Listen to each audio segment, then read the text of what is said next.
ಆಕಾಶವಾಣಿ ವಾರ್ತೆಗಳು ಓದುತ್ತಿರುವವರು ಬಿಎ ಅಶೋಕ. ಮುಖ್ಯಾಂಶಗಳು. ಪಂಚ ರಾಷ್ಟಗಳ ಯಶಸ್ವಿ ಪ್ರವಾಸ ಪೂರ್ಣಗೊಳಿಸಿ ದೆಹಲಿಗೆ ಹಿಂತಿರುಗಿದ ಪ್ರಧಾನಿ ನರೇಂದ್ರ ಮೋದಿ. 2027 ಸಂಸ್ಕೃತಿ ಮತ್ತು ಪ್ರವಾಸೋದ್ಯಮ ವರ್ಷವೆಂದು ಆಚರಿಸಲು ಭಾರತ ಇಟಲಿ ನಿರ್ಧಾರ. ಮುಂಬರುವ ನೀಟ್ ಮರುಪರೀಕ್ಷೆಯ ಸುರಕ್ಷತೆ ಖಾತ್ರಿಗೆ ಹೆಚ್ಚಿನ ಜಾಗರೂಕತೆ ಮತ್ತು ಭದ್ರತಾ ವ್ಯವಸ್ಥೆಗೆ ಕ್ರಮ, ಸಚಿವ ಧರ್ಮೇಂದ್ರ ಪ್ರಧಾನ್. ದೇಶಾದ್ಯಂತ ಇಂದು ಭಯೋತ್ಪಾದನಾ ನಿಗ್ರಹ ದಿನ ಆಚರಣೆ. IPL T20 cricket play of ನಿರೀಕ್ಷೆ ಜೀವಂತವಾಗಿಸಿಕೊಂಡ ಕೋಲ್ಕತ್ತಾ ನೈಟ್ ರೈಡರ್ಸ್. ವಾರ್ತೆಗಳ ವಿವರ. ಪಂಚರಾಷ್ಟಗಳ ಪ್ರವಾಸದ ಅಂತಿಮ ಚರಣದಲ್ಲಿ ಇಟಲಿ ಭೇಟಿಯನ್ನು ಯಶಸ್ವಿಯಾಗಿ ಮುಗಿಸಿದ ಪ್ರಧಾನಿ ನರೇಂದ್ರ ಮೋದಿ ಅವರು ಕಳೆದ ರಾತ್ರಿ ನವದೆಹಲಿಗೆ ಹಿಂತಿರುಗಿದ್ದಾರೆ. ಭಾರತ ಮತ್ತು ಇಟಲಿ ನಿನ್ನೆ ತಮ್ಮ ಸಂಬಂಧಗಳನ್ನು ವಿಶೇಷ ಕಾರ್ಯತಂತ್ರದ ಪಾಲುದಾರಿಕೆಯಾಗಿ ಮೇಲ್ದರ್ಜೆಗೇರಿಸುವುದಾಗಿ ಘೋಷಿಸಿದ್ದು, ಇದು ದ್ವಿಪಕ್ಷೀಯ ಸಂಬಂಧಗಳಲ್ಲಿ ಒಂದು ಪ್ರಮುಖ ಹೆಜ್ಜೆಯಾಗಿದೆ. ಕೃಷಿ, ನಿರ್ಣಾಯಕ ಖನಿಜಗಳು, ಆಯುರ್ವೇದ, ವಿಜ್ಞಾನ ಮತ್ತು ತಂತ್ರಜ್ಞಾನ ಹಾಗೂ ಭಾರತದಿಂದ ಇಟಲಿಗೆ ನರ್ಸ್ಗಳ ಸಂಚಾರಕ್ಕೆ ಅನುಕೂಲ ಕಲ್ಪಿಸುವುದು ಸೇರಿದಂತೆ ಹಲವು ವಲಯಗಳಲ್ಲಿ ಎರಡೂ ದೇಶಗಳು ಕೆಲವು ಒಪ್ಪಂದಗಳಿಗೆ ಸಹಿ ಹಾಕಿದವು. ತೆರಿಗೆ ಅಪರಾಧಗಳು, ಹಣ ವರ್ಗಾವಣೆ ಮತ್ತು ಭಯೋತ್ಪಾದನಾ ಹಣಕಾಸು ನಿಗ್ರಹಕ್ಕಾಗಿ ಎರಡೂ ರಾಷ್ಟಗಳು ಒಡಂಬಡಿಕೆಗಳಿಗೆ ಸಹಿ ಹಾಕಿದವು. ರೋಮ್ನಲ್ಲಿ ತಮ್ಮ ಇಟಲಿಯ ಸಹವರ್ತಿ ಜಾರ್ಜಿಯಾ ಮೆಲೋನಿ ಅವರೊಂದಿಗೆ ಜಂಟಿ ಪತ್ರಿಕಾಗೋಷ್ಠಿ ನಡೆಸಿದ ಪ್ರಧಾನಿ ನರೇಂದ್ರ ಮೋದಿ, ಇಟಲಿ ವಿನ್ಯಾಸ ಮತ್ತು ನಿಖರತೆಗೆ ವಿಶ್ವದಾದ್ಯಂತ ಹೆಸರುವಾಸಿಯಾಗಿದೆ ಮತ್ತು ಭಾರತ ಪ್ರತಿಭೆ ಹಾಗೂ ನಾವೀನ್ಯತೆಯ ಶಕ್ತಿ ಕೇಂದ್ರವಾಗಿದೆ ಎಂದು ಹೇಳಿದರು. ಭಾರತ ಮತ್ತು ಇಟಲಿ ವಿನ್ಯಾಸ ಮತ್ತು ಅಭಿವೃದ್ಧಿಗೊಳಿಸಿ ಅದನ್ನು ವಿಶ್ವಕ್ಕಾಗಿ ತಲುಪಿಸುವ ತತ್ವದ ಮೇಲೆ ಮುಂದುವರಿಯುತ್ತವೆ. ರಕ್ಷಣೆ, ಕೈಗಾರಿಕಾ ಮಾರ್ಗಸೂಚಿಯು ಸಹ ಅಭಿವೃದ್ಧಿ ಮತ್ತು ಸಹ ಉತ್ಪಾದನೆಗೆ ದಾರಿ ಮಾಡಿಕೊಟ್ಟಿದೆ ಎಂದು ಪ್ರಧಾನಿ ನುಡಿದರು. ಹಡಗು ಸಾಗಣೆ, ಬಂದರುಗಳ ಆಧುನೀಕರಣ, ಲಾಜಿಸ್ಟಿಕ್ಸ್ ಮತ್ತು ನೀಲಿ ಆರ್ಥಿಕತೆಯ ಮೇಲೆ ಎರಡೂ ದೇಶಗಳು ಒಗ್ಗೂಡಿ ಕಾರ್ಯನಿರ್ವಹಿಸಲಿವೆ.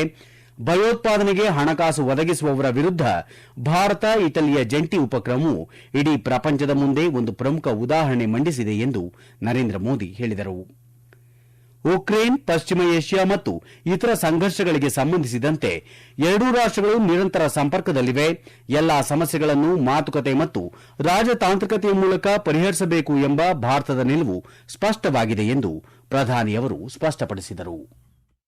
पिछले लगभग 3.5 वर्षों में मुझे कई बार प्राइम मिनिस्टर मेलोनी से मिलने का अवसर मिला है. यह भारत और इटली के बीच करीबी सहयोग और सामंजस्य को दर्शाता है. उनके नेतृत्व में हमारे संबंधों को नई गति, नई दिशा और नया आत्मविश्वास मिला है.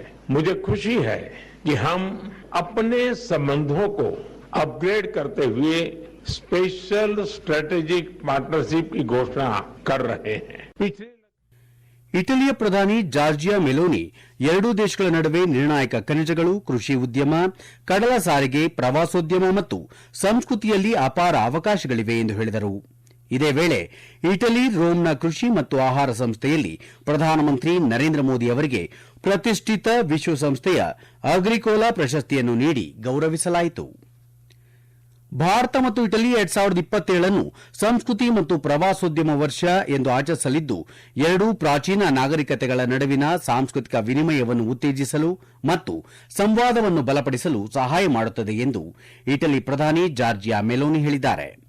ಉಭಯ ದೇಶಗಳ ನಡುವಿನ ಬಲವಾದ ಸಂಬಂಧಗಳನ್ನು ರಾಜಕೀಯ ಮತ್ತು ಆರ್ಥಿಕ ಸಂಬಂಧಗಳ ಮೂಲಕ ಮಾತ್ರವಲ್ಲದೆ ಜನರು ಹಾಗೂ ಸಮಾಜಗಳ ನಡುವಿನ ಸಂಪರ್ಕಗಳ ಮೂಲಕವೂ ಅಳೆಯಲಾಗುತ್ತದೆ ಎಂದು ಅವರು ತಿಳಿಸಿದರು.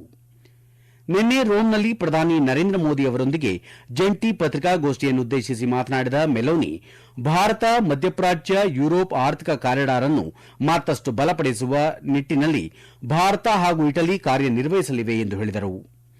ವ್ಯಾಪಾರ, ಹೂಡಿಕೆ ಮತ್ತು ಪೂರೈಕೆ ಸರಣಿ ಸ್ಥಿತಿಸ್ಥಾಪಕತ್ವವನ್ನು ಬಲಪಡಿಸುವ ಸಾಮರ್ಥ್ಯದೊಂದಿಗೆ ಯುರೋಪ್, ಮಧ್ಯಪ್ರಾಚ್ಯ ಮತ್ತು ಭಾರತವನ್ನು ಸಂಪರ್ಕಿಸುವ ಪ್ರಮುಖ ಸಂಪರ್ಕ ಮತ್ತು ಆರ್ಥಿಕ ಕಾರಿಡಾರ್ ಎಂದು ಮೆಲೋನಿ ವಿವರಿಸಿದರು.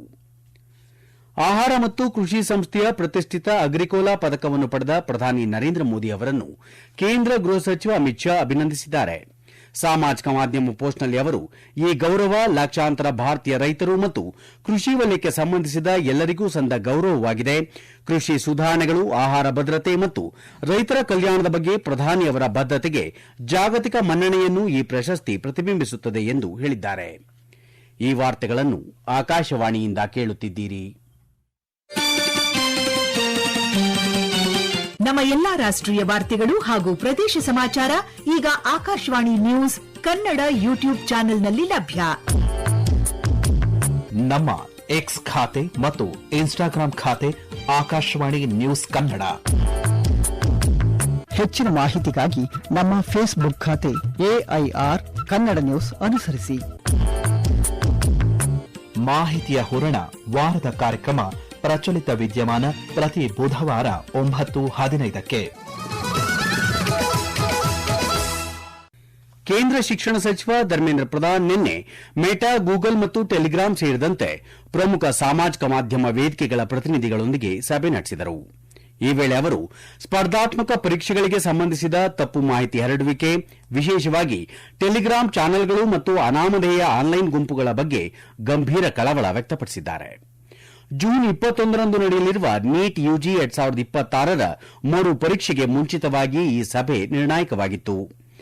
ಇಂಥ ಹಲವು ಲಿಂಕ್ಗಳು ಬಳಕೆದಾರರನ್ನು ಸ್ವಯಂಚಾಲಿತ ಬಾಟ್ಗಳು ಮತ್ತು ತಪ್ಪು ಮಾಹಿತಿಯನ್ನು ವರ್ಧಿಸಲು ವಿನ್ಯಾಸಗೊಳಿಸಲಾದ ನಕಲಿ ಗುಂಪುಗಳಿಗೆ ಮರು ನಿರ್ದೇಶಿಸುತ್ತವೆ ಎಂದು ಹೇಳಲಾಗಿದೆ. ಮತ್ತೊಂದು ಸಭೆಯಲ್ಲಿ ಮುಂಬರುವ ನೀಟ್ ಯುಜಿ ಮರುಪರೀಕ್ಷೆಯ ಸುರಕ್ಷಿತ ಮತ್ತು ನ್ಯಾಯಯುತ ನಡವಳಿಕೆಯನ್ನು ಖಚಿತಪಡಿಸಿಕೊಳ್ಳಲು ಹೆಚ್ಚಿನ ಜಾಗರೂಕತೆ ಮತ್ತು ಭದ್ರತಾ ವ್ಯವಸ್ಥೆಗಳ ಅಗತ್ಯವನ್ನು ಶಿಕ್ಷಣ ಸಚಿವರು ಒತ್ತಿ ಹೇಳಿದರು. ನವದೆಹಲಿಯಲ್ಲಿ ನಿನ್ನೆ ಕೇಂದ್ರ ಭದ್ರತಾ ಮತ್ತು ಗುಪ್ತಚರ ಸಂಸ್ಥೆಗಳೊಂದಿಗೆ ಉನ್ನತ ಮಟ್ಟದ ಪರಿಶೀಲನಾ ಸಭೆಯ ಅಧ್ಯಕ್ಷತೆ ವಹಿಸಿದ್ದ ಶಿಕ್ಷಣ ಸಚಿವರು ಈ ವಿಷಯ ತಿಳಿಸಿದ್ದಾರೆ.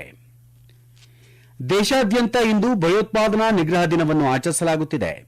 ಭಯೋತ್ಪಾದನಾ ಕೃತ್ಯಗಳಿಂದಾಗಿ ಸಾಮಾನ್ಯ ಜನರ ಎದುರಿಸುತ್ತಿರುವ ನೋವುಗಳನ್ನು ಎತ್ತಿ ತೋರಿಸುವುದು ಮತ್ತು ಅದು ರಾಷ್ಟೀಯ ಹಿತಾಸಕ್ತಿಗೆ ಹೇಗೆ ಹಾನಿಕರವಾಗಿದೆ ಎಂಬುದನ್ನು ತೋರಿಸುವ ಮೂಲಕ ಯುವಕರನ್ನು ಭಯೋತ್ಪಾದನೆ ಮತ್ತು ಹಿಂಸಾಚಾರದಿಂದ ದೂರವಿಡುವುದು ಈ ದಿನಾಚರಣೆಯ ಉದ್ದೇಶವಾಗಿದೆ.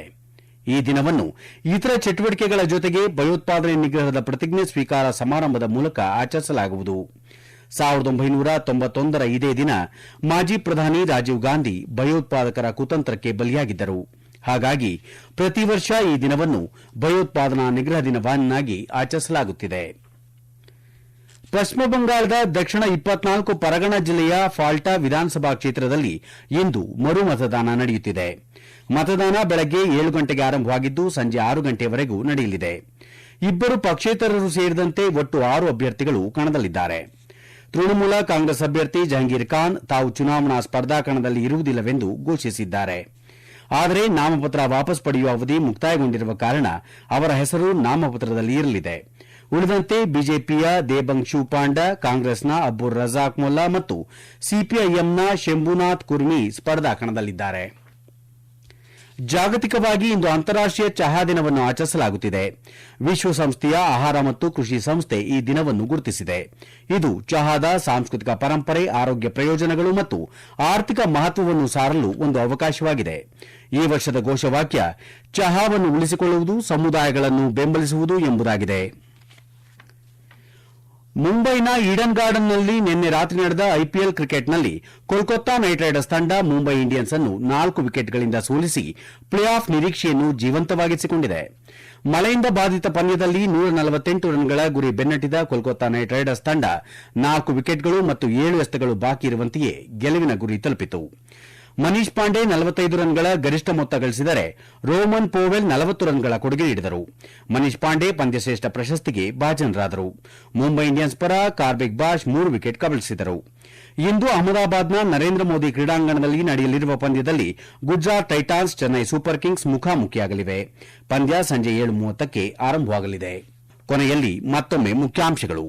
ಪಂಚ ರಾಷ್ಟಗಳ ಯಶಸ್ವಿ ಪ್ರವಾಸ ಪೂರ್ಣಗೊಳಿಸಿ ದೆಹಲಿಗೆ ಹಿಂತಿರುಗಿದ ಪ್ರಧಾನಿ ನರೇಂದ್ರ ಮೋದಿ.